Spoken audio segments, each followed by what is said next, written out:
அப்படின்ட்டு பார்த்தீங்கன்னா, இந்திரா காந்தி அம்மையாரினுடைய ஆட்சி காலம் எவ்வாறு இருந்ததோ அதே போன்றுதான் இப்பொழுது மோடியினுடைய ஆட்சி காலமும் இருந்து கொண்டிருக்கிறது அப்படின்றதுக்கு மிகப்பெரிய ஒரு எடுத்துக்காட்டா, மிகப்பெரிய ஒரு சாட்சியாக திகழ்ந்து கொண்டிருக்கிறார். இந்திரா காந்தி அவர்கள் எமர்ஜென்சி கொண்டு வரும் பொழுது தங்களால் யாரையுமே அழிக்க முடியாது அப்படின்ட்டு அவங்க வலிமை கொண்டிருந்தாங்க. இன்னும் சொல்லணும் அப்படின்ட்டு பார்த்தீங்கன்னா, எதிர்கட்சிகளால் கூட எங்களால் வீழ்த்த முடியாது, எதிர்கட்சிகளிட பணம் கூட கிடையாது அப்படின்ட்டு சொன்னாங்க. ஆனால் அப்பேற்பட்ட இந்திரா காந்தி அவர்களை வீழ்த்த முடிந்தது அப்படின்ட்டு கேட்டிங்கன்னா, அது மக்களினுடைய சக்தியால் அப்படின்றத புரிஞ்சுக்கணும். அப்போ ஒருவரை ஆட்சி அதிகாரத்தில் உட்கார வைப்பது என்பது யார் தீர்மானிக்கக்கூடியது அப்படின்ட்டு கேட்டிங்கன்னா, இங்கே இருக்கக்கூடிய மக்கள் தான். அது நீங்கள் எவ்வளோ பணம் வச்சுருக்கீங்க, எந்த அளவுக்கு அதிகாரம் வச்சுருக்கீங்க அப்படின்றதெல்லாம் தாண்டி மக்கள் இங்கே என்ன நினைக்கிறாங்க, யார் தேவை அப்படின்றது ரொம்ப முக்கியம். அதன் அடிப்படையில் இந்திரா காந்தி அவர்கள் மிகப்பெரிய அளவில் காங்கிரஸை வீழ்த்தவே முடியாது, இல்லை என்னை வீழ்த்தவே முடியாது அப்படின்ட்டு சொன்னவர்களை இந்த மக்கள் வீழ்த்தி காட்டினார்கள். அப்பேற்பட்ட ஒரு நிலையை இப்பொழுது பிஜேபி அரசாங்கம் கொண்டுள்ளது அப்படின்ட்டு சொல்லலாம். அதனுடைய ஒரு வெளிப்பாடாக நம்ம அரவிந்த் கெஜ்ரிவாலுடைய கைதை பார்க்கலாம். அதாவது இடியை வச்சு தொடர்ந்து பிஜேபி பல்வேறு வழிமுறைகளில் மிரட்டி கொண்டே இருந்தது, ஆள் சேர்த்து கொண்டே இருந்தது, சில பேர் கைது பண்ணிச்சு அப்படின்ற நம்ம பார்த்தோம். ஆனால் அவங்க தேர்தல் வரும்போது இதெல்லாம் பண்ண மாட்டாங்க அப்படின்றதான் ஒரு சில பேர் சொல்லிட்டு இருந்தாங்க. ஏன்னா அது அவர்களுக்கே ஆப்போசிட்டாக போயிட்டு முடிவதற்கான பல்வேறு வாய்ப்புகள் என்பது இருக்குது அப்படின்றதான் ஒரு எடுத்துக்காட்டு. அதாவது மிரட்டுறாங்க, இது பண்ணுறாங்க, இதெல்லாம் மக்களுக்கு கோபம் வராதா அப்படின்ட்டு. ஆனால் அதற்கு எதிர்மாறாக தொடர்ந்து தேர்தல் வரும் வேலையிலும் பிஜேபி அதே வேலையில் ஈடுபட்டு கொண்டிருக்கிறது. இப்போ இதில் என்ன மிகப்பெரிய ஒரு விஷயம் அப்படின்ட்டு கேட்டிங்கன்னா, இங்கே இருக்கக்கூடிய ஆம் ஆத்மி மீது இடி இப்போ ரைடு பண்ணுதில்ல. இப்போ இந்த இடி ரைடு என்பது எதன் காரணமாக ஏற்பட்டிருக்கு அப்படின்றத தாண்டி அதற்கு சாட்சி யாரு, இதற்கு பின்னாடி பிஜேபி எப்படி வேலை பார்த்துருக்கு அப்படின்றது ரொம்ப முக்கியம். ஏன்னா எப்படி பிஜேபி எல்லா விதமான வேலைகளையும் செய்து கொண்டிருக்கிறது அப்படின்றதுக்கு இது ஒரு எடுத்துக்காட்டாக நான் சொல்கிறேன். அரவிந்த் கெஜ்ரிவால் மீது இருக்கக்கூடிய குற்றச்சாட்டு என்னன்னா, அவர்கள் மதுபான கொள்கையின் மூலமாக 100 கோடி ரூபாய் கிட்ட லஞ்சம் பெற்றார்கள், கையூட்டி பெற்றார்கள் அப்படின்றதான். இன்னொரு விஷயம், இதோட ஆடான விஷயம் நேற்று விவாதத்தில் நடந்தது. வழக்கறிஞர்கள் சொன்னது என்னன்னா, ஹவாலா பணம் மூலயமாக கிட்டத்தட்ட 45 கோடி ரூபாயை அரவிந்த் கெஜ்ரிவால் அவர்கள் கோவாவில் இருக்கக்கூடிய தேர்தலுக்காக பயன்படுத்தி உள்ளார் அப்படின்ற ஒரு குற்றச்சாட்டையும் கூறியிருக்காங்க. அப்போ மொத்தம் 2 குற்றச்சாட்டுகள். ஒன்று இங்கே இருக்கக்கூடிய மதுபான கொள்கை தொடர்பான ஊழல் ஒன்று, இன்னொன்று ஹவாலா பணம் அப்படின்ட்டு. இப்போ இது ரெண்டுத்திற்கும் ஆதாரம் இருக்கா அப்படின்ட்டு கேட்டால் எந்த விதமான ஒரு ஆதாரமும் கிடையாது. இப்போ இதற்கு ஒருத்தர் சாட்சி சொல்கிறேன் அப்படின்ட்டு சொல்கிறாங்க. யாருன்னா சரத் சந்திரா ரெட்டி அப்படின்றவர். அவர் வச்சு தான் அந்த கேஸ் போயிட்டுருக்கு அப்படின்ட்டு வச்சிங்களேன். இப்போ இவருக்கு ஒரு கம்பெனி இருக்குது. அந்த கம்பெனி என்ன கம்பெனி அப்படின்ட்டு பார்த்தீங்கன்னா, அரவிந்தோ பார்மா கம்பெனி அப்படின்றது. இப்போ இந்த கம்பெனி கிட்ட இருந்தால் அவங்க இது பண்ணாங்க அப்படி இப்படின்ட்டு சொல்லிட்டு இருக்காங்கல்ல. இப்போ பிஜேபி இதில் என்ன வேலை பார்த்துருக்கு அப்படின்ட்டு கேட்டிங்கன்னா, இந்த கம்பெனி அரவிந்தோ பார்மா கம்பெனி பிஜேபிக்கு தேர்தல் பத்திரம் மூலயமாக கிட்டத்தட்ட 55 கோடி ரூபாய் நன்கொடையாக வழங்கியுள்ளது அப்படின்றதான் ரொம்ப முக்கியமான ஒரு விஷயம். அப்போ பிஜேபிக்கு ஆதரவான ஒரு கம்பெனியை வச்சுக்கிட்டு இவங்க என்ன சொல்கிறாங்க அப்படின்ட்டு கேட்டிங்கன்னா, இந்த பக்கம் மதுபான கொள்கை தொடர்பாக லிங்க் பண்ணி விட்டாங்க. இப்போ இதற்கு ஆதாரம் இல்லாமல் எப்படி கெஜ்ரிவால் அவர்களை கைது செய்ய முடிஞ்சது அப்படின்ட்டு வச்சிங்கன்னா, அதுதான் PMLA ஆக்ட் கூறுறது. அதுதான் அமலாக்கத்துறையினுடைய முக்கிய வேலையே. அமலாக்கத்துறையில் 2018 மிக முக்கியமான ஒரு சீர்திருத்தத்தை அவங்க கொண்டு வராங்க இவங்களாவே. அதனுடைய ஒரு விளைவாக தான் எந்தவித ஆதாரமும் இல்லாமல் தங்களால் ஒருவரை கைது செய்ய முடியும். இதோடு மட்டுமல்லாது கைது செய்து இதில் ஜாமீன் கிடைக்குமா கிடைக்காதா அப்படின்ற கேள்வி இருந்துச்சுன்னா ஜாமீன் கிடைக்காது அப்படின்றது ரொம்ப முக்கியமான ஒரு விஷயம் அமலாக்கத்துறையில் மட்டும். அப்போ ஜாமீன் இல்லாத ஒருத்தவரை கிட்டத்தட்ட 1 வருஷம் 2 வருஷம் இல்லை 4 வருஷம் கூட வச்சிருக்கலாம். நாங்கள் விசாரிக்கிறோம் அப்படின்ற அடிப்படையில். இப்போ இந்த அமலாக்கத்துறையினுடைய வேலை என்ன என்பது புரிஞ்சு போச்சு. இதே போல தான் டெல்லியினுடைய துணை முதலமைச்சராக இருக்கக்கூடிய மனுஷ் சிசோடியா அவர்கள் அமலாக்கத்துறையால் கைது செய்யப்பட்டார். அவர் கைது செய்யப்பட்டும் 1 வருட காலம் ஆகிவிட்டது. இந்த பிப்ரவரி முடிஞ்சிச்சு. இப்போ 1 வருட காலமாக அவர் மீதும் விசாரணை என்பது சென்று கொண்டே இருக்கிறது. இன்னும் அவருக்கு ஜாமீன் கூட வழங்கல. ஜாமீன் இதில் வழங்க முடியாது அப்படின்றதா. இப்போ இதில் ஜாமீன் வழங்க முடியாது அப்படின்றதுக்கு என்ன முக்கியமான காரணம் அப்படின்ட்டு பார்த்தீங்கன்னா, சரத்து எண் 45 அந்த பிஎம்எல் ஆக்டில். இப்போ இதன் வாயிலாக இவங்க சீர்திருத்தத்தை கொண்டு வந்து வச்சுக்கினாங்களா, இதை வச்சுக்கிட்டு இவங்க பல்வேறு கட்சிகள் மீது அமலாக்கத்துறை ரைடு, இடி ரைடு அப்படின்ட்டு செலுத்துறாங்க. அதன் வாயிலாக பல்வேறு நபர்களை அவங்க வந்து பிடிச்சி போட்டுறாங்க. இப்போ ஏன் கெஜ்ரிவால் அவர்களை இத்தனை தடவை சம்மன் கொடுத்தீங்க, ஓகே, இப்போ திடீர்னு கைது செய்வதற்கான காரணம் என்ன?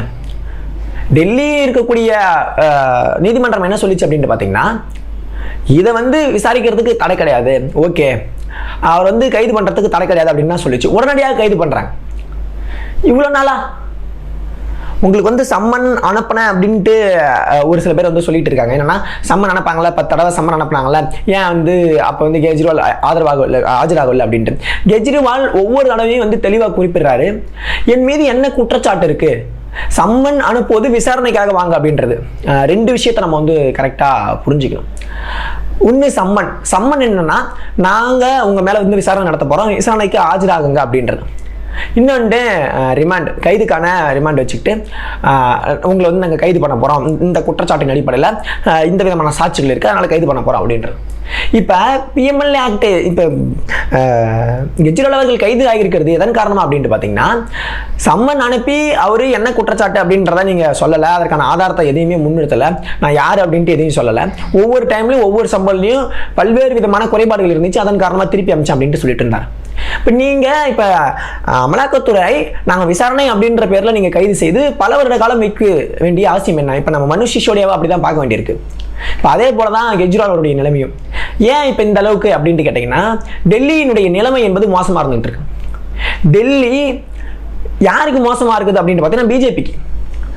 டெல்லியில் ஆம் ஆத்மி மிகப்பெரிய ஒரு வலிமையோடு இருந்து கொண்டிருக்கிறது, அதே அளவில் காங்கிரஸும்.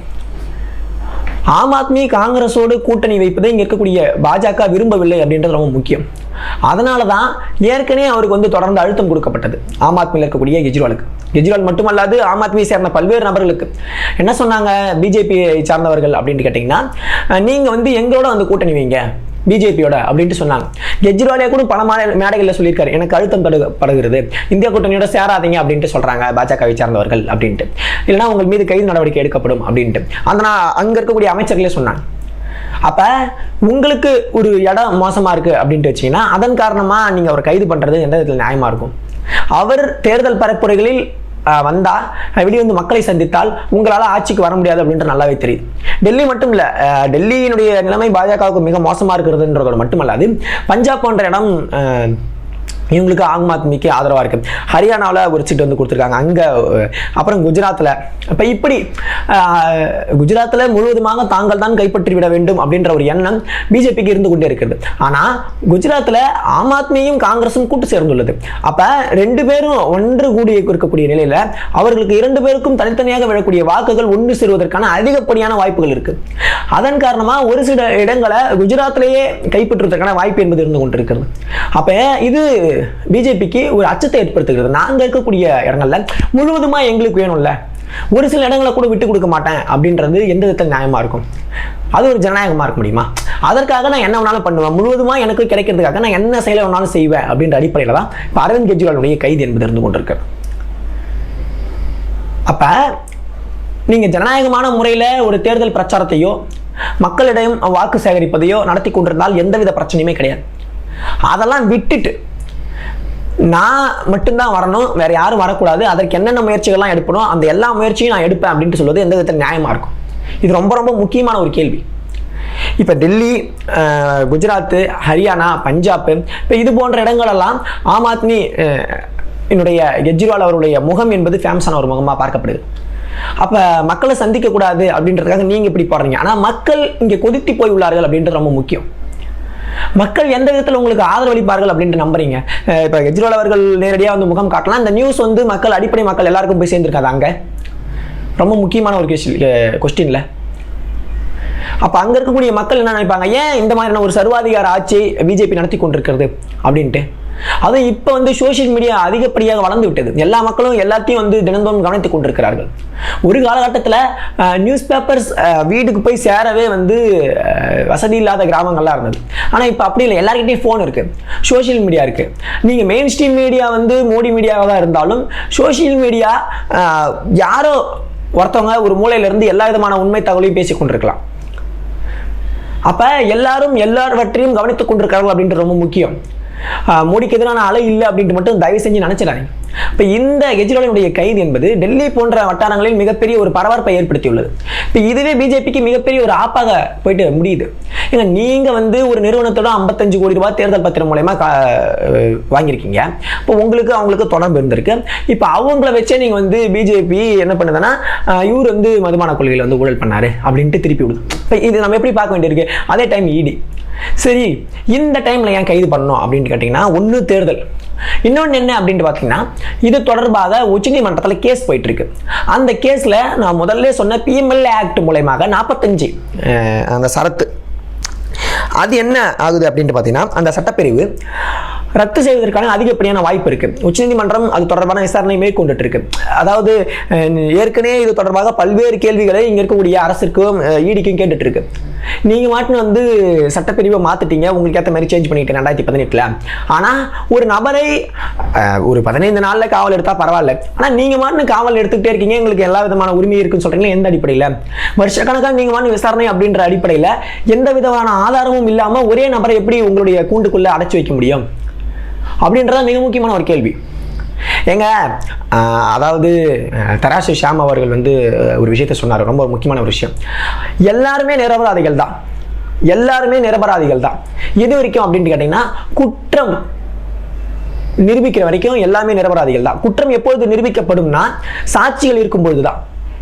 அப்ப அது வரைக்கும் எல்லாம் நிரபராதிகள் தான், ஜாமீன் வாங்கிட்டு போலாம் வரலாம். ஆனா இதுல ஜாமீனே வாங்க முடியாது. இப்ப கெஜ்ரிவால் அவர்கள் கைதா இருக்கக்கூடிய இதுல அமலாக்கத்துறை இதில் ஜாமீனை வாங்க முடியாது. அப்போ உங்கள் மீது குற்றச்சாட்டுகள் ஏற்பட்டாலும் கூட அதற்கான எந்த விதமான சாட்சிகள் இல்லாத போதும் நீங்கள் சிறையிலே இருக்கணும், நீங்கள் விசாரணை வளையத்துக்குள்ளே இருக்கணும்னா எந்த விதத்தில் நியாயமாக இருக்க முடியும்?